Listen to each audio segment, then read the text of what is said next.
আসসালামু আলাইকুম, কেমন আছেন? আশা করি ভালো আছেন। আমিও আপনাদের দোয়ায় মোটামুটি ভালো আছি।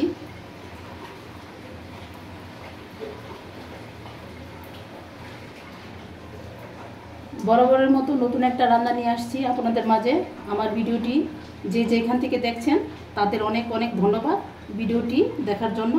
আর ভিডিও শুরুতে কেউ লাইক দিতে ভুলবেন না, কারণ আপনাদের একটা লাইক হচ্ছে আমাকে অনেক দূরে গিয়ে নিয়ে যেতে সাহায্য করবে।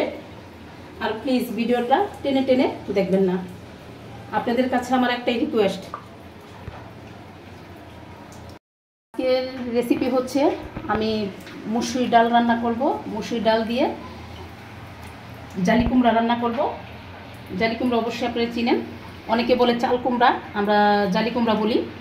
এটা আমি সুন্দরভাবে কেটে ধুয়ে বাটিতে রাখছি।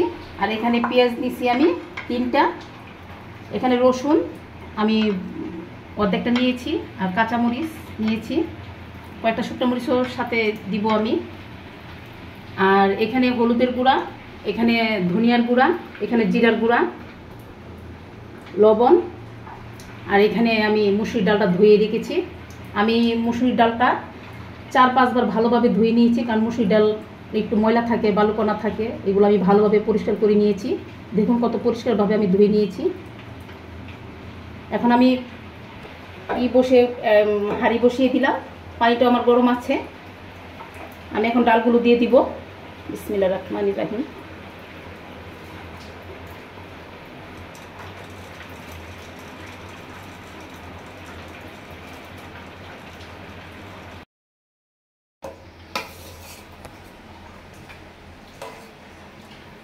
আমি ডালের এই যে ফেনাগুলো ফেলে দিব।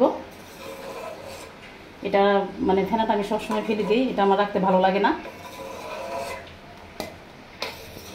আমি যখন ডাল রান্না করি তখন এই যে ডালের ফেনাটা ফেলে দিই।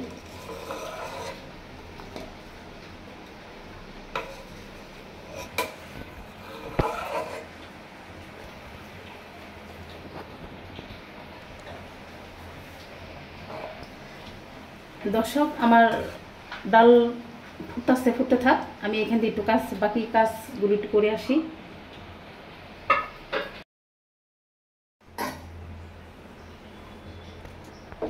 ডাল আমার সিদ্ধ হয়ে গেছে।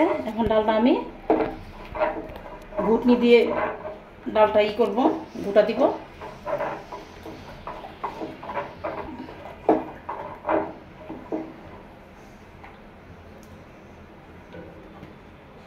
ডাল সিদ্ধ হয়ে গেছে। এখন আমি জালি কুমড়াগুলো দিয়ে দিব।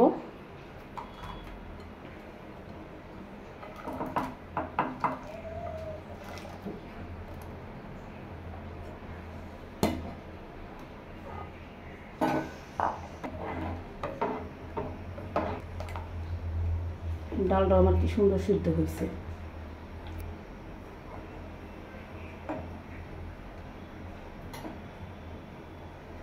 এখন আমি দিব, পেঁয়াজও দিয়ে দিলাম, কাঁচামরিচ দিয়ে দিলাম।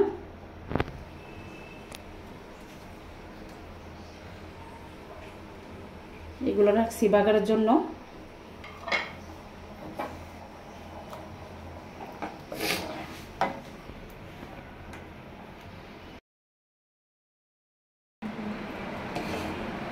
হ্যাঁ দর্শক, আমার চাল কুমড়া সিদ্ধ হয়ে গেছে।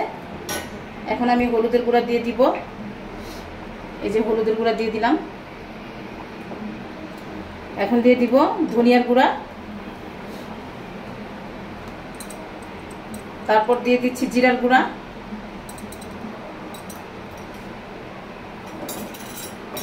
তারপর দিয়ে দিব লবণ পরিমাণ মতো।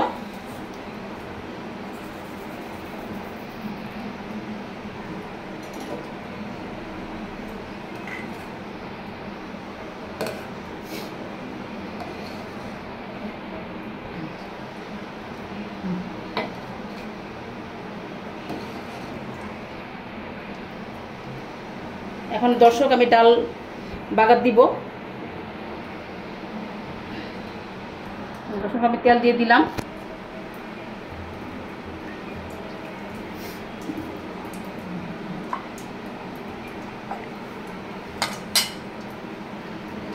তারপর দিয়ে দিচ্ছি পেঁয়াজ কুচি, রসুন কুচি,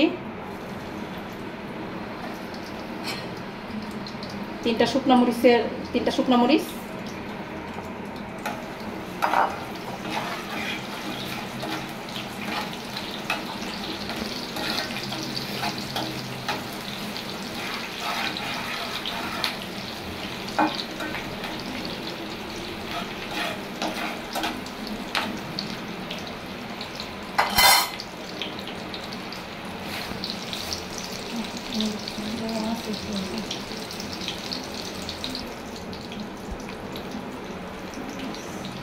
তারপর একটা শুকনো মরিচ দিয়ে দিচ্ছি।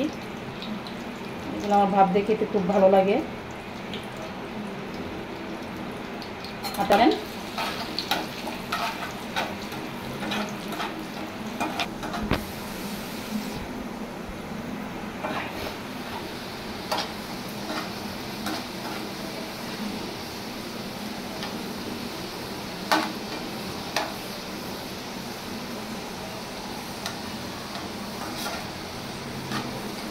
দর্শক, আমার এই যে পেঁয়াজ ভাজা হয়ে গেছে, রসুন ভাজা, শুকনো মরিচটা কি সুন্দর ভাজা হয়ে গেছে। আমি আরেকটু বাদামি কালার করব। আমি সবসময় এভাবেই রান্নার চেষ্টা করি, আপনারা চেষ্টা করবেন। ভালো কিছু রান্না করলে হাজব্যান্ডরাও ভালো বলে, আর খারাপ বলে তো কথাই নাই। এখন আমি ডালের মধ্যে এটা ঢেলে দিব। বিসমিল্লাহির রহমানির রহিম। এখন আমি ঢেলে দিব। এই যে আমার ভাজাটা কত সুন্দর হয়েছে দেখুন। আপনারা এইভাবে ভাজবেন। রান্না করতে গেলে কত হাত পাত পুড়ে, এটাই হচ্ছে মেয়েদের জীবন। তারপরও পুরুষের কাছে দাম নেই আমাদের।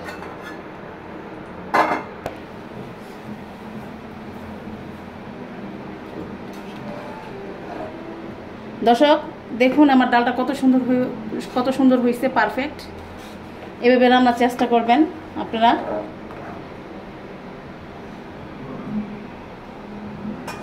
আমি সবসময় রান্না করার সময় একটু তেলটা একটু কম দিই, কারণ তেলে অনেক ক্ষতি করে। ঠিক আছে, আমার নিজের অনেক সমস্যা গ্যাসের, এজন্য আমি চেষ্টা করি সবসময় যে ভালো কিছু রান্না করব। সবসময় আমার তেলটা কম দিই। আপনারা আমার রান্নাগুলো ট্রাই করবেন। তানজিনা কিচেনে চার্জ দিলে আমার রান্নাগুলো সব দেখতে পারবেন। আমার ডাল হয়ে গেছে দর্শক, এখন আমি নামিয়ে পরিবেশন করব।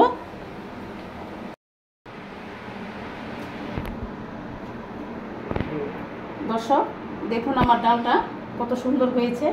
আপনারা চেষ্টা করবেন এভাবে রান্না করার জন্য। আমি জালি কুমড়া দিয়ে রান্না করেছি। আমি মাঝে মাঝে প্রায় এটা রান্না করি, আমার বাচ্চারা পছন্দ করে।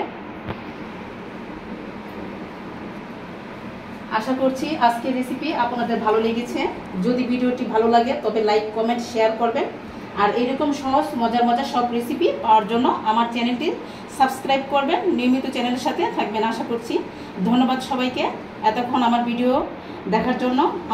আজকে মতো বিদায় নিচ্ছি, আবারও চলে আসবো নতুন কোনো রেসিপি নিয়ে। আপনারা ভালো থাকবেন, সুস্থ থাকবেন, আর আমার জন্য দোয়া করবেন। খোদা হাফেজ।